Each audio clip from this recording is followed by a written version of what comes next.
दोस्तों नमस्कार।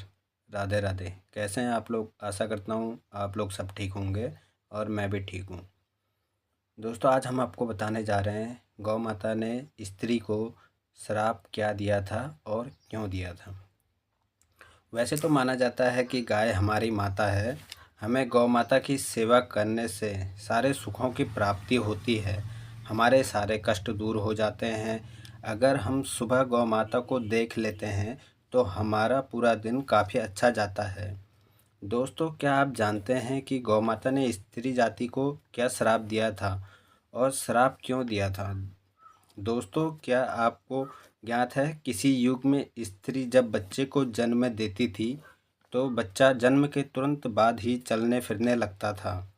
तो दोस्तों आज हम जानते हैं कि किस श्राप के कारण आज बच्चे को चलने में 8 से 10 महीने लगते हैं। तो दोस्तों हम इस श्राप के कारण को एक कहानी के माध्यम से जानते हैं। चलो दोस्तों मैं कहानी की शुरुआत करता हूँ। एक बार श्री कृष्ण जी अपनी सैया में लेटे हुए थे। तभी कहीं से नारद घूमते हुए आए और उन्होंने श्री कृष्ण भगवान से कहा, हे प्रभु, आज मैं मृत्युलोक में भ्रमण कर रहा था। तभी एक स्त्री ने पूछा कि पहले स्त्रियों के बच्चे होते थे तो पैदा होते ही चलने लगते थे, परंतु अब ऐसा नहीं है। यह क्यों प्रभु?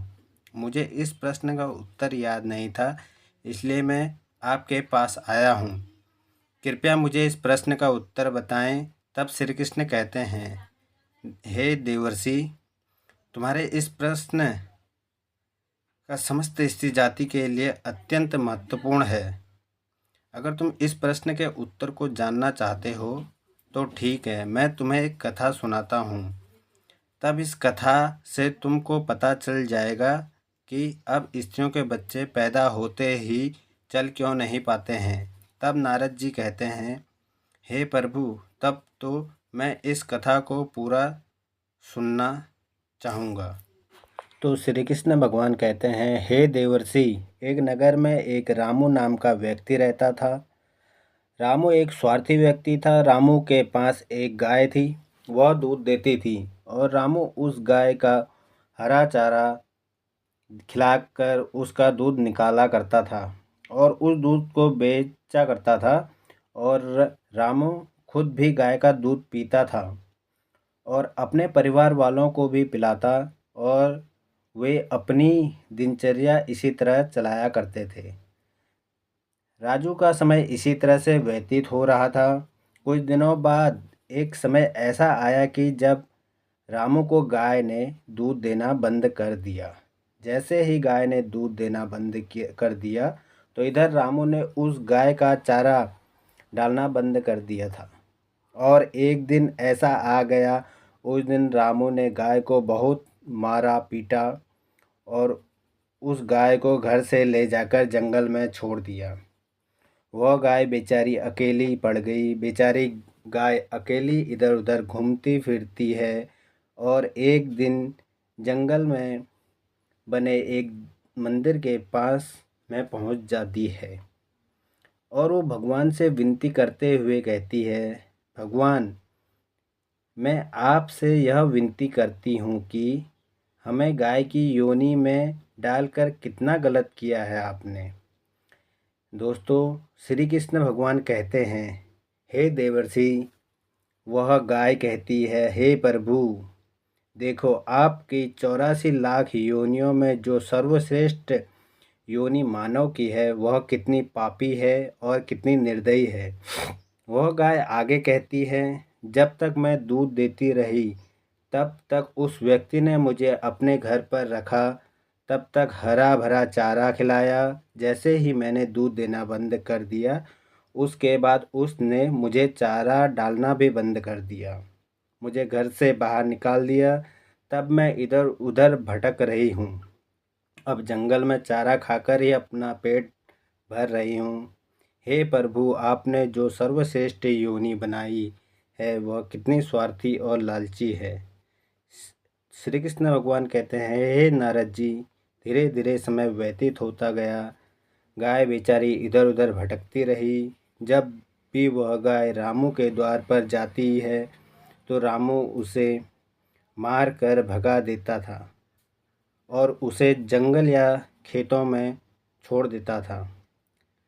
दोस्तों, श्री कृष्ण भगवान कहते हैं, हे महर्षि नारद जी, धीरे धीरे जब एक दिन वह गाय गर्भवती हो जाती है तो अब जैसे ही उसे 3-4 महीने का गर्भ हुआ तो उसी जंगल में एक स्त्री गुजर रही थी। उस स्त्री ने जैसे ही उस गाय को देखा तो उसने मन में सोचा कि यह गाय तो गर्भवती है, मैं एक काम करती हूँ, इस गाय को मैं पाल लेती हूँ। जब इसका बच्चा हो जाएगा तो यह दूध देने लगेगी। जब यह दूध देगी तो मैं उसे खुद पीऊँगी और अपने परिवार वालों को पिलाऊँगी।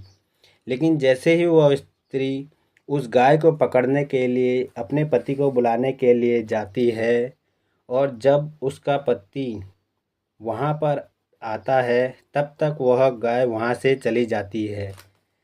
धीरे धीरे और समय तब श्री कृष्ण भगवान कहते हैं, हे देवर्षि, जब उस गाय का प्रसव नज़दीक आ गया तब वह एकांत जंगल में सुरक्षित जगह पर जाके उस गाय ने एक बछड़े को जन्म दिया।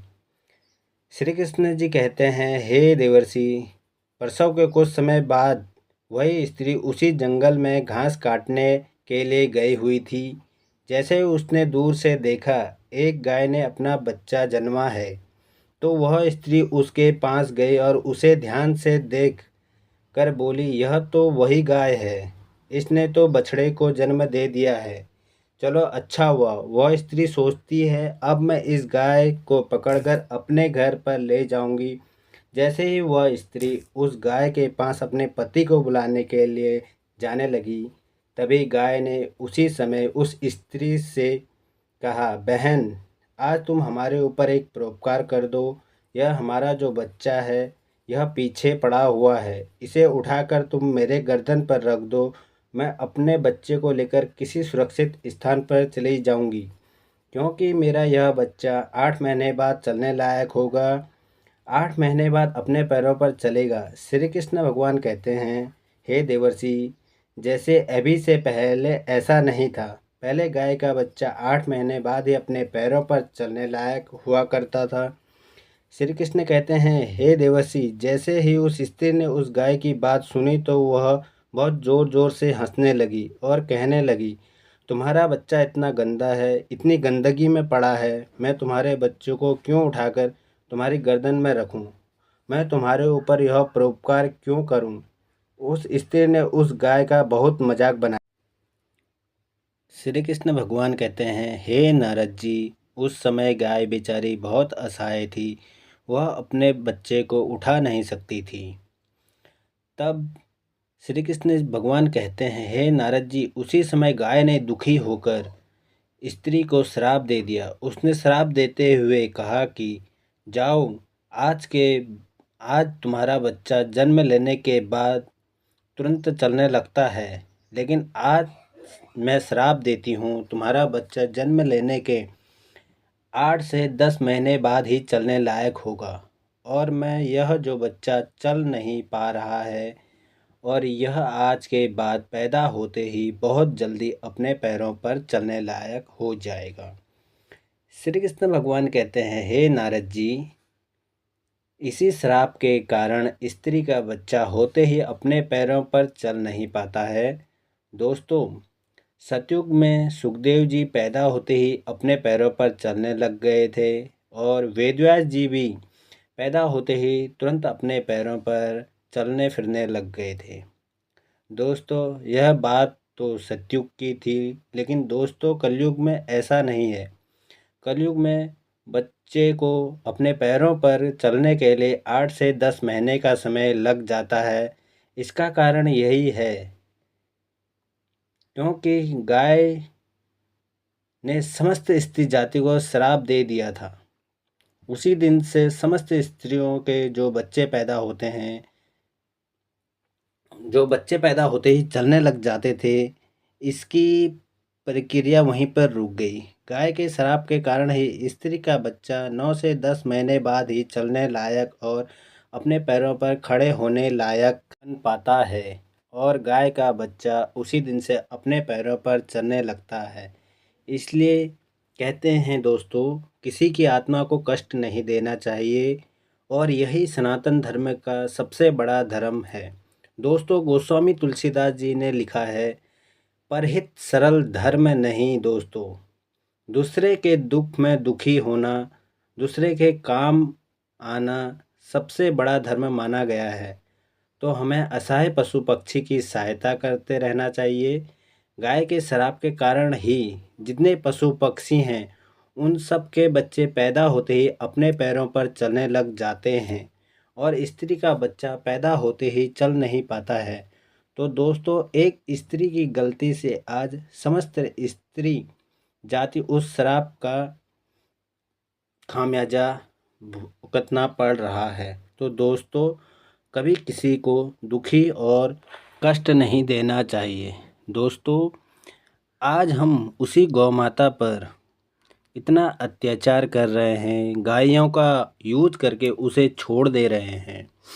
दोस्तों, कहीं भविष्य में ऐसा ना हो कि ये सारी गायियाँ हमें श्राप दे दें और उस श्राप का और हमारी गलती का कारण पूरे पर्यावरण को भुगतना पड़े। कहीं ऐसा ना हो इनके आँखों से गिरने वाले आंसू जो है हमारे पर्यावरण को, हमारी प्रकृति को कहीं ऐसी विपदा में न डाल दें जो प्रलय का कारण बन जाए। तो मैं आप लोगों से यही विनती करना चाहता हूँ कि जितना हो सके उतनी गौ सेवा कीजिए, गायों का अनादर मत कीजिए और उनकी सहायता कीजिए। तो दोस्तों, नमस्कार। आज की वीडियो में मैं इतना ही कहना चाहूँगा। चलो मिलते हैं फिर अगली वीडियो में। अगर आपको मेरी वीडियो अच्छी लगे तो प्लीज़ मेरे चैनल को लाइक, सब्सक्राइब और प्यारी प्यारी सी कमेंट कर दीजिएगा। हो सके तो शेयर कर दीजिएगा। नमस्कार दोस्तों।